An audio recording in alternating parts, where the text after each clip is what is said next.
안녕하세요.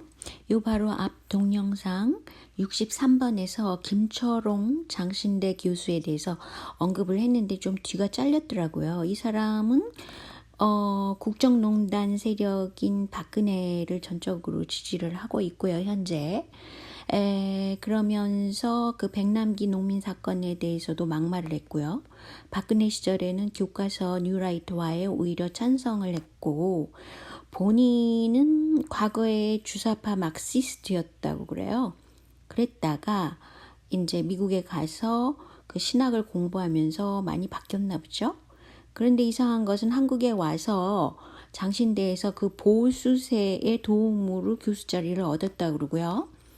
또 자유경제원 아시죠? 정경련이 지원하는 싱크탱크에서 강의를 하는 사람으로 변모를 했다고 그래요. 그리고 외신과도 인터뷰를 많이 하면서 그 자신이 그 주사파 막시스였지만 완전히 전환을 했다. 이렇게 전향한 사람들이 오히려 이상한 거죠. 근데 뭐 저는 주사파를 지지한 거나 뭐 막시스를 지지한다는 뜻이 아니라 어떤 상식에 의거해서 사고를 하는 사람이 아니라는 거죠. 그래서 이 사람의 배우가 돈이 아닐까라는 생각을 잠깐 하게 됐어요. 왜냐하면 돈 때문에 또 국정원 돈이라든가 삼성의 돈 때문에 얼마나 그 정상적인 생각을 못하는 사람들이 많아졌습니까? 한국에서.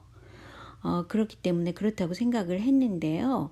아고라에 나왔던 글을 소개해드리면 국정원에서 돈을 받으면서 생활했던 국정원 프락지가 올린 글이 있었어요. 그런데 물론 이 사람도 돈을 주기적으로 받았기 때문에 이런 계속적으로 그런 프락지에 그 일을 했다고 그런 말이 있단 말이죠. 그리고 또한 그 한국의 똥별이라고 그러는 그 성우회 사람들이 일본의 진짜 구구, 일본은 구구세가 워낙 강해요. 그 사람들이 전쟁을 일으켰던 것도 이 구구세에 의한 것 아니겠어요? 근데 이제 그 전쟁을 일으킨 세력이 남은 게 바로 사사카 재단 같이 구구 세력이란 말이죠.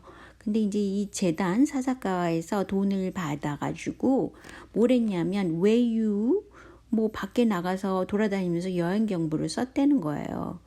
이런 거야 말 않고 상식에 어긋나는 일이죠. 어떻게 이런 식의 사고방식을 가진 사람들이 한국에 그 장군들이 해당하잖아요. 그랬는지 이건 말이 안 되는 일이라는 것이죠. 그래서 제가 계속 한국에서 일어나는 사건들의 배후는 반드시 돈다발이 있다는 거예요. 심지어는 그 이정열 그 사람도 돈에 대해서 언급을 했고 뭐 삼성의 그 알바라는 그런 사람들도 꽤 많이 나타났었잖아요. 그런데 이제 그 이재명을 비토하는 세력도 김진표와 부엉이 조직이라고 그러는데 이 문제는 왜 이렇게 비토를 하게 됐냐면 한국에 있는 그 워낙 그 고착된 그런 여러 가지 경제 문제나 사회 문제를 개혁하려고 하지 않기 때문이죠.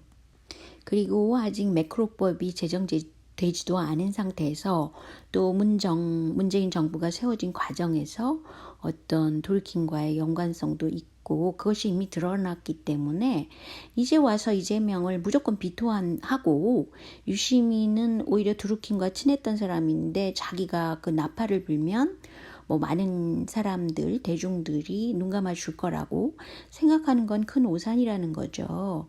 왜냐하면 이재명 비토를 하는 것은 개혁하기 싫다는 것인데 어떻게 김어준 같은 그 김어준 조직 또 뭐 정청래 이런 사람들과 공모를 하지 않고서야 어떻게 삼성 부엉이 조직에 이렇게 휘둘리는 모습을 보이는 건지 일단 이해가 잘 안 됩니다.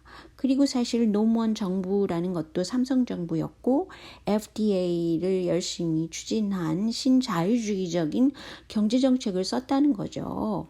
그런데 그 심지어는 그 노동 문제에 있어서 보건복지부 장관으로서 한 일도 유시민의 경우는 삼성이 추진한 노동정책, 또 민영화 이런 쪽으로 일을 했었는데 지금에 와서 어떻게 그 개혁 세력 예, 그 스피커가 되겠다고 말을 하냐는 거죠. 그리고 또 한 가지는 유시민의 경우는 정동영과 이명박 그 두 후보가 대선 후보 나왔을 때 누구를 더 지지했어요? 이명박을 지지한 거잖아요. 그렇다면은 여기서 이 유시민이 과연 그 진짜 민주 세력인가, 진짜 개혁 세력인가 라는 데 큰 의문을 남기게 되는 거죠. 그래서 각종 의문과 부조리함을 덮어두면서 지금에 와서 뭐 아주 못된 세력인 뭐 홍준표 같은 자가 있기 때문에 자기가 나서야 된다. 나서는 것이야 뭐 맘대로 할 수 있겠지만 그렇다고 해서 그 스피커라는 것을 인정해 줄 수는 없는 거죠. 왜냐하면 또다시 삼성의 제2정부로서 뭐 박근혜도 풀어주고 이명박도 풀어줄 그런 정부 정치 세력이 일 수도 있고 또 심지어는 유시민의 경우는 경제를 공부했다 그러면서도 경제에 대해서 어떻게 풀어가야 되는지 그런 생각도 굉장히 대책도 없어요. 그래서 장하성 교수 그 영국에 있는 그 분이 어떤 의견을 냈는데 그게 미흡하다고 하면서 현 경제 문제를 헤어나기 어렵다. 그러면서 그 대책을 알려달라고까지 했어요. 뭐 이런 사람이 다 있나 싶어요. 왜냐하면 정부를 이끈다는 거는 실사구시적인 정책을 세울 수 있는 사람이 정부를 이끌어야 되는 거예요. 그래서 왜 이재명이 대권을 주기에 그대로 놔둘 것이지 그 구차스럽게 뭐 갖가지 그 경선에서 또 그 다음에 또 도지사가 된 이후에도 끊이지 않고 어떻게 하면 비토를 시킬까? 그런 마당에 어떻게 지지율이 올라가겠어요.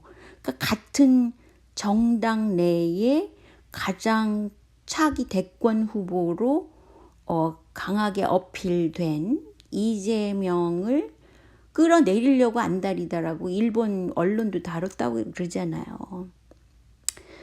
그러니까 이재명을 비토하는 건 곧바로 민주당 지지율 하락입니다. 그거는 이미 제가 여러 번 말씀드렸고 그것이 드러났잖아요. 그러니까 이제는 이재명을 그만 괴롭혀야 되고 매크로법이나 만들어야 되는 거죠.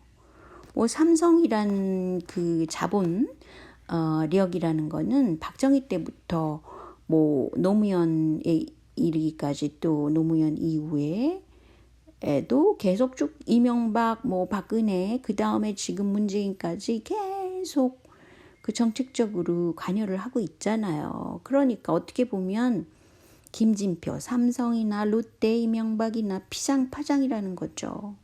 뭐 유시민이 중심이라면 나아질까요? 글쎄요. 노무현 재단의 지지율이 오히려 낮아질 것 같은 생각이 드네요. 구체적으로 그 이유를 따져보면 지금 그 민주당과 정부가 공조를 해가지고 국회의 법사위를 자한당에게 일단 줬잖아요. 이것부터가 잘못됐죠. 지금 자한당 때문에 줄줄이 막힌 정책하고 법안들이 한두 개입니까? 공수처 문제, 뭐 국정원법 문제, 공정거래법, 유치원 3법, 주민소환법, 판사 탄핵, 원청의 처벌 등등 다 막혀 있잖아요. 심지어는 유치원 3법도 330일을 국회에 머물러야만 본회의에서 표결이 가능하다는 것이 유치원 3법 통과가 바로 그렇게 조건화된 통과를 했다는 거예요. 이 와중에 외유나 떠나는 자한당 인간들은 정상적인 정치인은 결코 아니죠. 그렇긴 하지만 이재명이 일을 잘하고 있는데 이걸 극구 비토를 하면서 민주당 내 갈등을 일으킨 전해철 지금 브라질의 문재인 대통령이 친서까지 써주면서 대통령 특사 자격을 주고 브라질로 순방시킨다고 합니다. 게다가 이정열은 뭐라고 그랬냐면요. 문재인 왕조를 만들면 좋겠다고 아부를 떨고 있어요. 아니 도대체 이렇게 정상적이지 비슷한 일을 하면서 어떻게 지지율을 더 늘 생각을 한다는 겁니까? 게다가 이재명을 제명시키라고 민주당 내에서 떠드는 자가 그 얼굴 가리고 집회하던 궁차사 집회, 뭐 해경궁 집회라고 그러죠. 그 사람들처럼 그 젊은이들이 이렇게 가면처럼 뭐 얼굴을 좀 가리면서 나타났더라고요. 이거 비교해 보세요. 이게 제정신들인가? 이런 상태에서 당연히 민주당 지지율이 떨어지고 그 문재인 정부의 지지율이 떨어져야죠. 지금에 와서 유시민을 앞세워가지고 뭐 자한당을 맡겠다? 글쎄요. 그거는 굉장히 어려운 생각이라고 봅니다.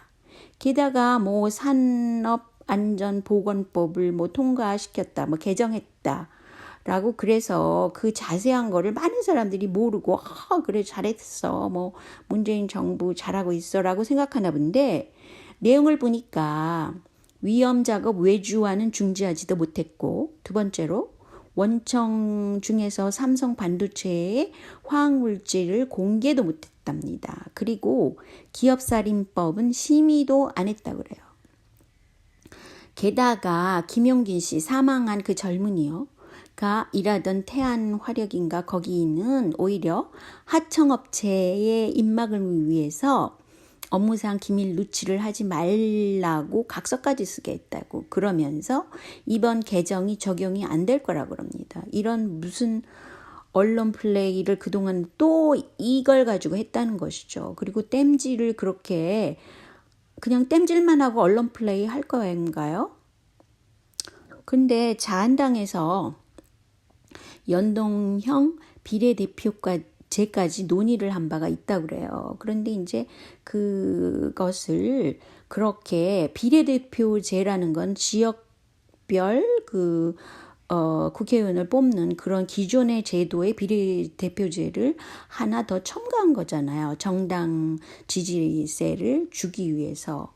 그렇다면 이걸 차라리 그 직업별 대표를 못 뽑는 그런 현재의 한국 그 선거법이니까 차라리 비례대표를 소득별 중하위 그 개인들 성인들에게 국회의원을 한 번 더 정당별로 선출할 기회를 주는 거예요. 그래야만 빈부 차이가 줄어들고 또 미래가 생기는 그런 사회가 되겠죠. 왜냐하면 정책적으로 개혁적인 것을 국회에서 통과시킬 수 없게 만들고 어떻게 그 사회가 나아지리라고 생각할 수 있습니까? 이건 말이 안 되죠. 그러니까 한국이 안고 있는 현재의 문제를 정치적인 제도로 개선하려면 좀 더 민주적이고 민생적인 그런 국회의원들 또 정당들을 집어넣으면 되죠. 왜냐하면 국회에서 법을 만들고 법을 만드는 기본 그 기관이니까요. 그래서 기왕 도농복합형 비례제도를 심의하는 상황까지 왔어요. 그렇다면은 소득순위 중하위에만 중상층 말고요. 비례대표 정당 선택제를 한 번 더 주는 거예요. 그래서 생존권을 보장할 민생 법안을 통과시킬 그런 국회를 만드는 거죠. 이런 제도라는 거에 그 보호하는 굉장히 합리적인 해법이라고 보는데 이것은 한국 사회가 너무 그 모순적이고 부조리하고 도저히 어떻게 그 자본이 지배하는 그런 정치권, 뭐 언론, 법 이런 세계에 지금 들어가 있기 때문에 정말 한심한 상태잖아요. 이걸 보완하기 위해서는 좀 더 상식적이고 합리적인 선거 방법을 하나 더 추가해야 된다는 거죠. 그래서 소득 중하위 성인 그 투표자들에게 한 번 더 기회를 주기를 저는 강력히 강력히 건의드리는 바입니다. 자, 오늘은 여기까지만 할게요. 안녕히 계세요. 그리고 힘내세요.